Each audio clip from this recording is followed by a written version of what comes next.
Welcome, gentlemen, the first three in the Spanish Grand Prix. Mika Häkkinen, David Coulthard and Michael Schumacher. Mika, the perfect lights to flag victory. It looked very easy. Was it? Oh yeah, it was so easy. You can't believe it.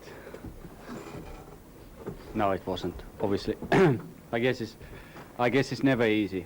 Sometimes it does look like it is. Easy, but you need an enormous concentration all the way through the race, particularly when you lead. And I had quite a big advantage for David and Michael all the time through the race. So it was hard to maintain the maximum concentration all the way. I have to be careful with the back markers and oil on the track sometimes. Like I had in situation in Monaco, I went wide because the oil on the track lost place because of that. So things like that can happen through the race, and when you lead, you have to like put a double concentration, because you just have to. And otherwise, it was a fantastic race. How close were you to driving the car at 100%? Always at 100%. In speed? Also. Thanks, Mika. David, a great start for you, put you into second place, and you were very happily following Mika behind. But in the middle section, you seemed to lose a bit of the pace. Was there a problem then? I just didn't seem to. I called in on my first set that I was starting to get a bit of oversteer, and we made a pressure adjustment for the second set. And unfortunately, it gave me understeer in the high speed and still the oversteer in the lower speed. So I had, actually made the problem slightly worse. So it made it very difficult for me to try and push. And obviously, I could see that Michael was catching, and it just seemed to have quite a lot of traffic again today. Yeah, every time you get behind some cars, you lose at least a second on that lap, so that helped Michael catch up. And obviously, it had already made it a little difficult for myself by running a little bit long in my pit stop. But nonetheless, we were able to get out in front of Michael, and the balance was much better with another adjustment on the last set.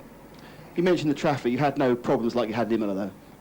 No, nowhere near as bad. I did spend over a lap behind Damon, which I was just starting to get a bit frustrated, thinking that he should know better when he moved over. It's not really what the agreement we have between all the drivers, but I guess he was in a battle with someone else. But nonetheless, Michael was able to catch up towards the end, and that doesn't make it very comfortable. Hey, David. Michael, you won Monaco in the first 50 yards, and in a way, you probably lost a chance of victory in the first 50 yards here. What happened at the start? Actually, I took off quite well, but then I was blocked between Eddie and David. I couldn't go anywhere. I actually had to brake, not to drive into them. They gave Villeneuve the chance to pass me, and that was it, really. I was stuck behind Villeneuve. I could have catched him right in the first lap in turn 5, but it would have meant a lot of risk. And I rather thought, don't do it and wait till later stage. And then the race was very interesting, because I fall back about 15 seconds or something like that to David and catched up until the second pit stop. But unfortunately it came just in when I think one of the Aeros driver came in at the same time, and he took a very slow entry to the pits, and that cost me for sure the necessary time I lost an out against David. But nevertheless, we got a good race, and we got 4 points, and that is useful. At the end of the race in Parc Ferme, you spent a long time looking at the back of the McLaren cars. What were you looking for? How beautiful it is, that's what it is. I'm not surprised.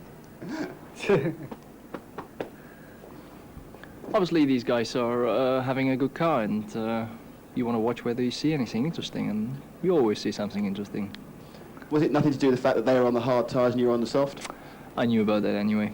I don't need to look for that. All the press told me after qualifying, so no, I'm looking at other details. Thank you, Michael.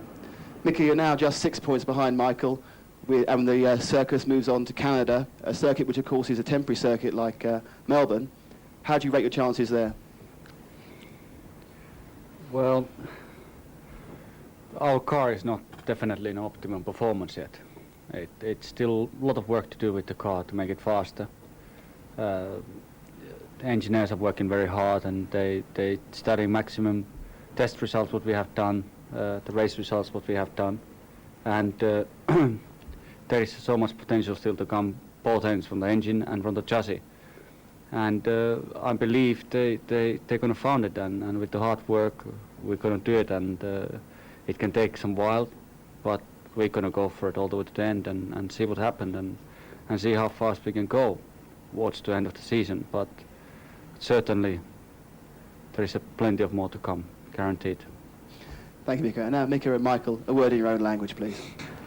Okay then, well, the message very clear then. McLaren, the best is yet to come, and they are going to go for it for the rest of 1999. And the old 1-2, McLaren first and second here, Ferrari third and fourth, then Ralf Schumacher getting a couple of points for Williams, and Jarno Trulli a point for Prost.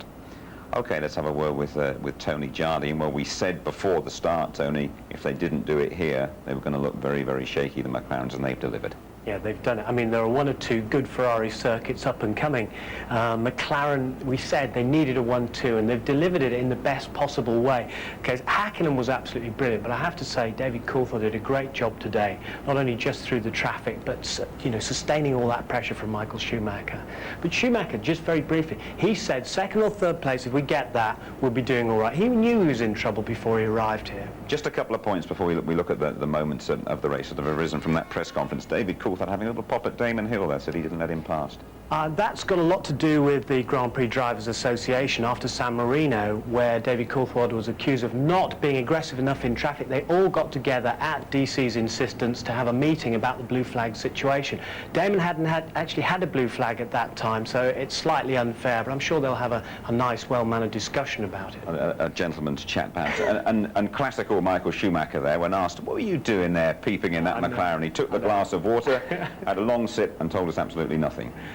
It's just counter-espionage, isn't it? I mean, you know, they put all these covers over their wings and the back of their cars or whatever, but they know exactly what's going on. Actually, there are photographers out and about on the circuit who are taking pictures of the car in every angle, suspension, wings, the whole lot. And they'll all be studied in Woking and at Maranello consecutively next week. So they're looking at each other's cars. I'm surprised, actually, that Michael didn't put his head down inside the cockpit. And snap a little picture of it himself, who knows. The start, really, though, they made it difficult for Schumacher, didn't he?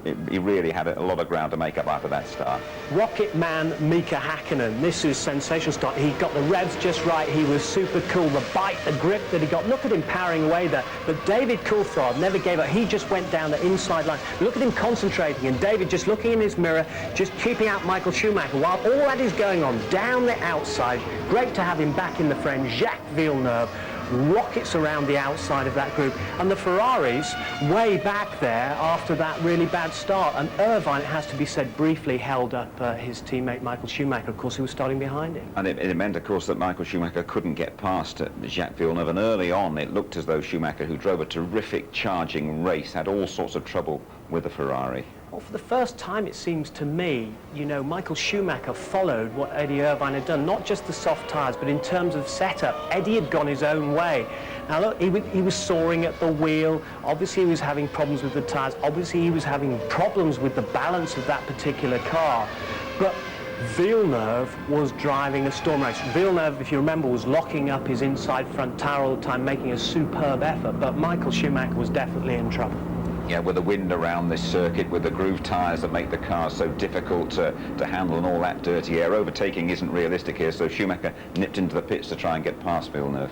Yeah, he did, but I mean the cars are very, very sensitive, so much more sensitive here because of the wind situation and the temperature situation. So this was it on lap 25, of course. Michael Schumacher was in fourth. Villeneuve had a longer pit stop. Out goes the Ferrari.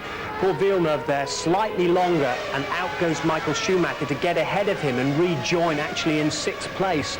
But that was almost the end of Jacques Villeneuve's valiant effort, and Michael Schumacher rejoined there. So, I mean, again, that's Ross Brawn and the boys just spotting the traffic very carefully. Let's get him in quick.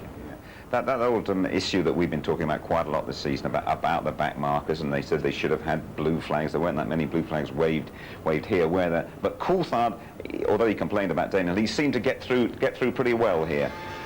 I think David Coulthard has done himself a lot of good here. I mean, he's removed the ghost of San Marino and Imola, where he was hesitant, and he admitted he was because he'd seen Mika Hakkinen go off. He was quite careful in the traffic, but he was like a hot knife through butter here. He was absolutely excellent. That will have done wonders for his confidence, and that was on sort of lap 36. There he was, you know, coming up behind the Wirtz battle there, and through he went, recovering really, really well. Okay, Tony, thank you very much for the moment anyway, and we will be right back with more analysis and more interviews from the Spanish Grand Prix.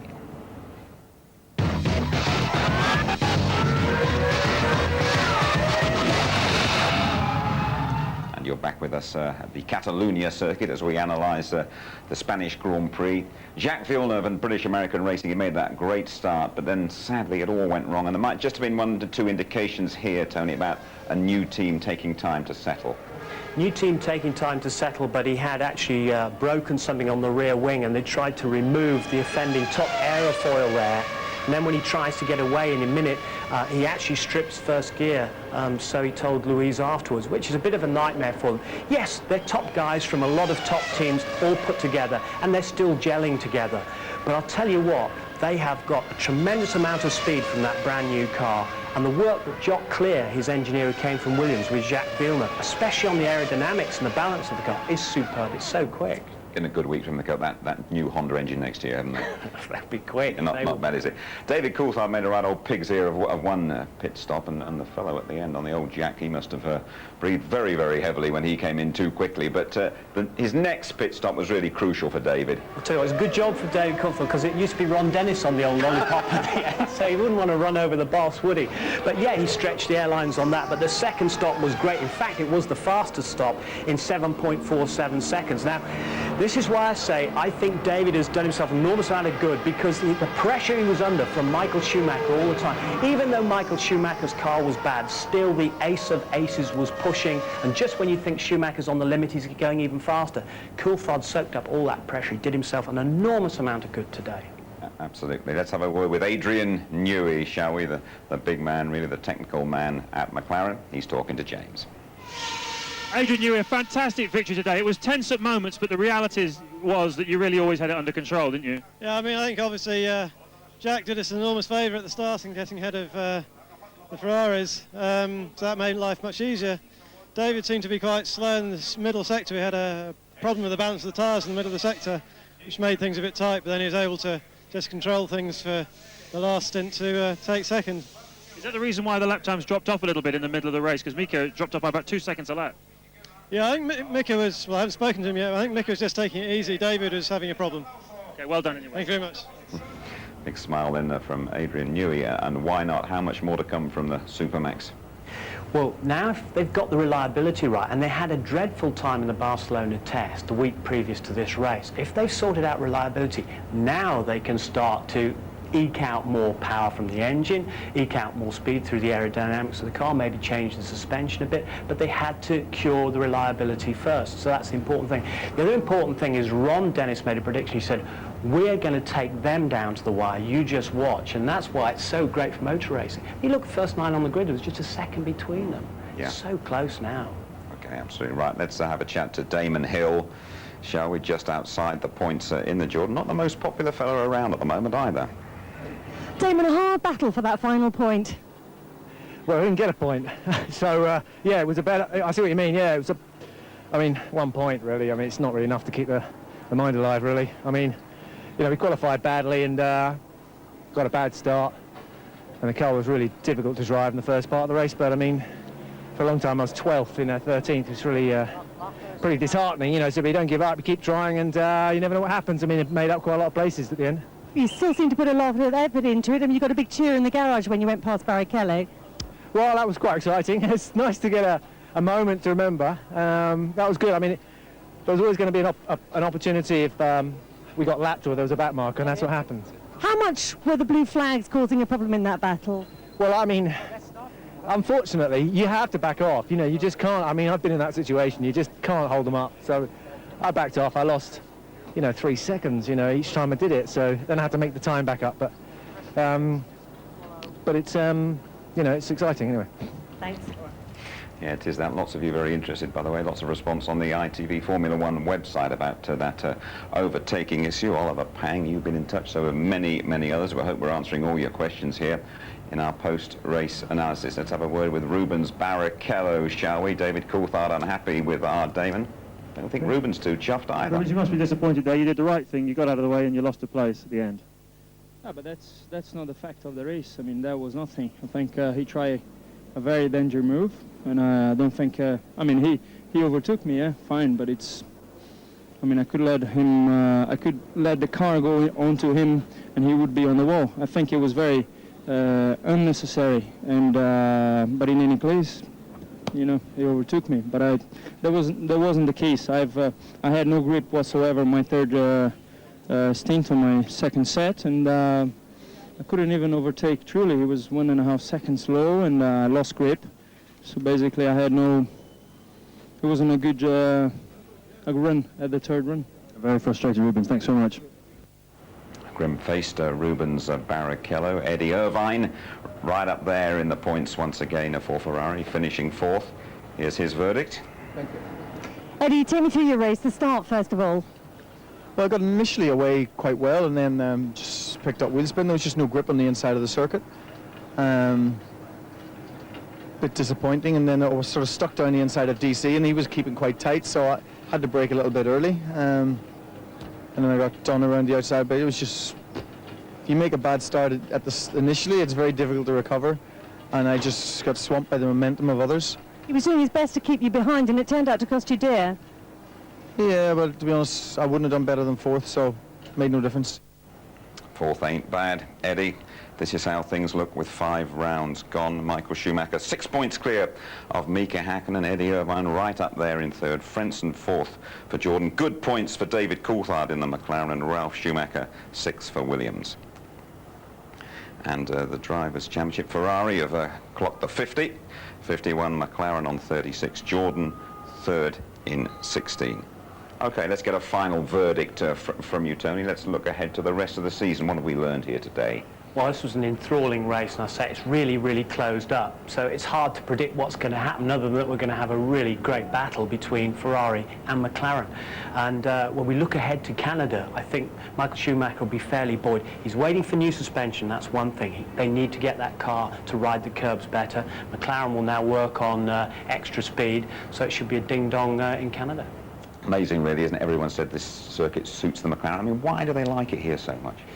It's because of the nature of the track, these long, fast turns, because the aerodynamics of the car work so well, combined with the power of the engine. The engine's one of the lightest in Grand Prix racing. It sits very low in the chassis.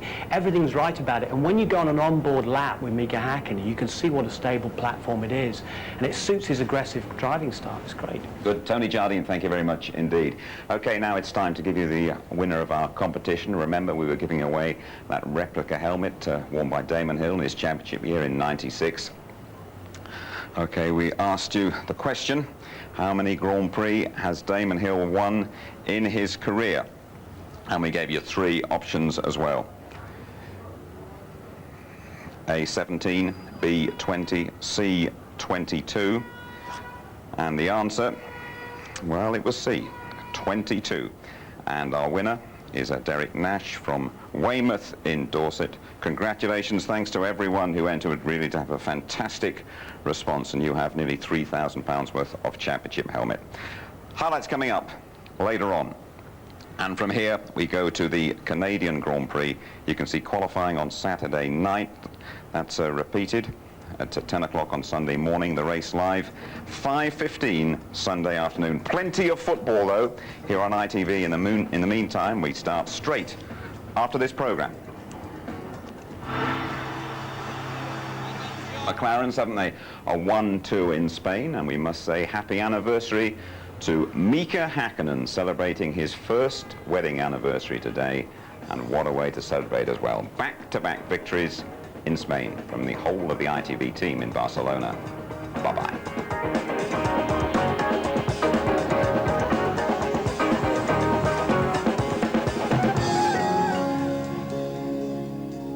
16-point maximum of 1999 World champion Mika Häkkinen celebrating his first wedding anniversary with an immaculate win. I think it was good to finish the day like this. Not extremely emotional about this victory today. I understand still there's so much work to be done with the car to make it faster. There is still, I'm still lacking a confidence with the car to put it absolutely maximum limit. The car has still so much more potential, so much more speed to come.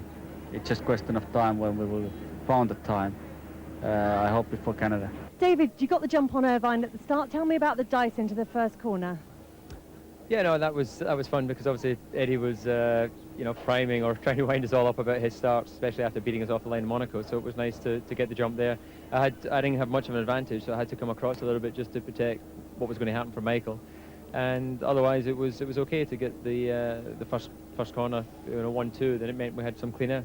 Jack did us an enormous favour at the start in getting ahead of the Ferraris, so that made life much easier. David seemed to be quite slow in this middle sector. We had a problem with the balance of the tyres in the middle of the sector, which made things a bit tight, but then he was able to just control things for the last stint to take second. We learned, and we actually were more close than we anticipated before we came here this weekend. And coming home after that result, knowing we were able to push the guys, we're feeling confident because now it should be circuits which should suit us a bit better, and we hope we can use that. It's a bad circuit for us, and we've seen that today. So no podium, but you'd still put it down as a successful weekend? Well, we got the maximum points we thought we would have got here without them guys breaking down. You know, we didn't really think we could beat them, and that proved to be the case. I think we could have been competitive today, but there was nothing we could do. I mean, we couldn't stop early because we had too many cars behind us too close, and I mean, Villeneuve was racing, so I can't really complain. We screwed it up at the start, but we were competitive, and Coulthard was having to push to stay in front of Michael, so we're fairly comfortable where we are. I'm really satisfied with the way it went, and you know, should be quite happy that we anyway score a point this weekend, and now, you know, it's down to us to work and to get the car better. Jarno, fantastic drive today. You were in the points for the whole race. You must be really pleased.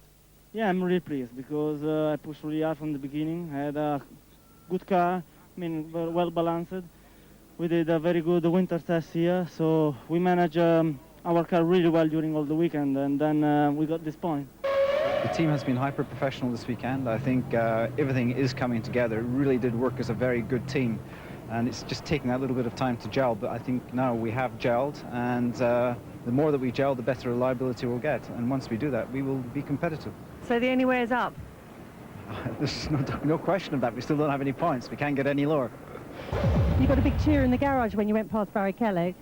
Well, that was quite exciting. It's nice to get a moment to remember. That was good. I mean, there was always going to be an opportunity if we got lapped or there was a back marker, and that's what happened. He tried a very dangerous move, and I don't think, I mean, he overtook me, yeah, fine, but it's, I mean, I could let him, I could let the car go onto him and he would be on the wall. I think it was very unnecessary. How much were the blue flags causing a problem in that battle?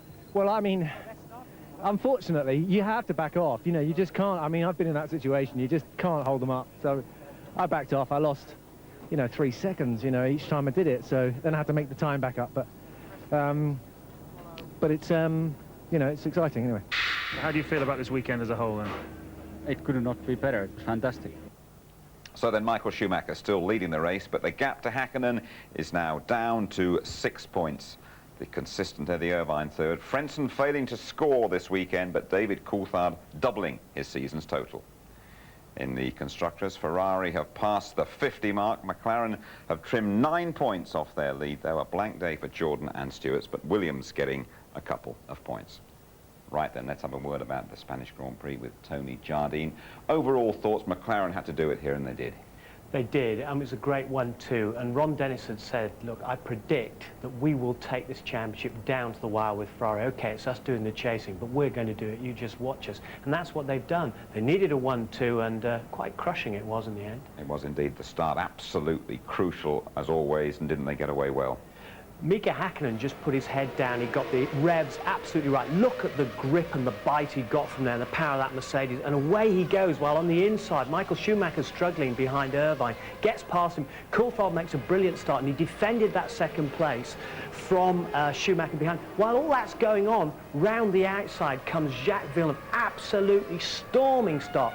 Absolutely fabulous to have that very exciting driver back in the frame, and BAR doing so well. Well done, Jacques. David Coulthard has had his critics this season, but he's had a good weekend. Very, very good weekend. One, he dealt with the traffic superbly.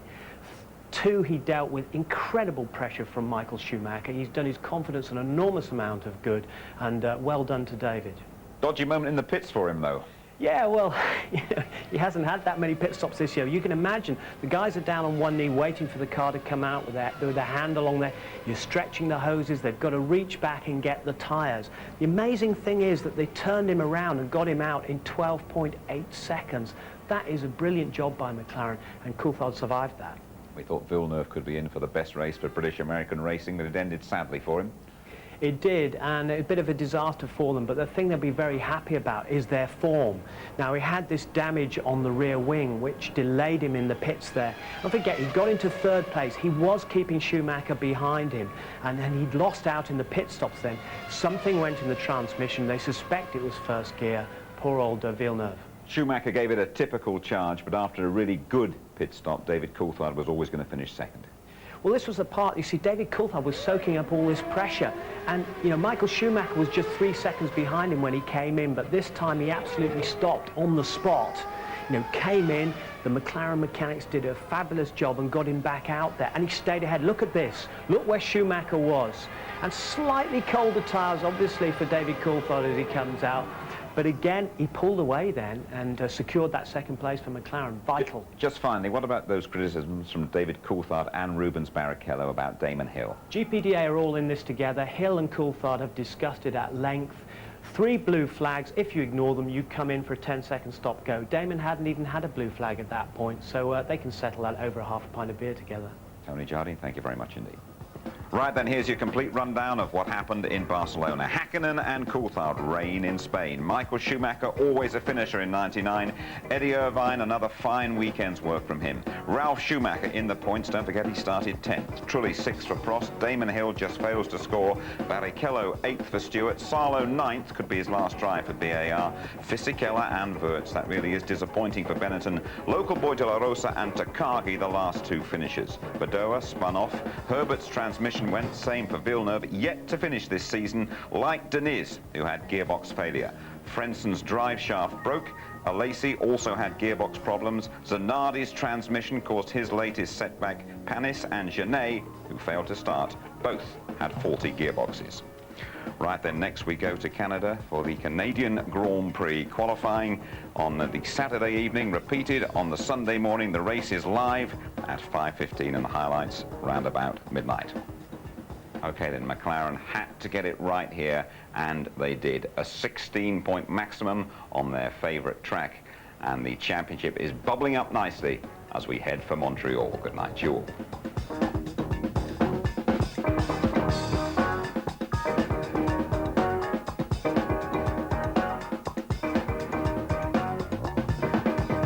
Tonight, Rubens Barrichello, who finished 8th, was excluded from the official results because of a technical irregularity on his steward.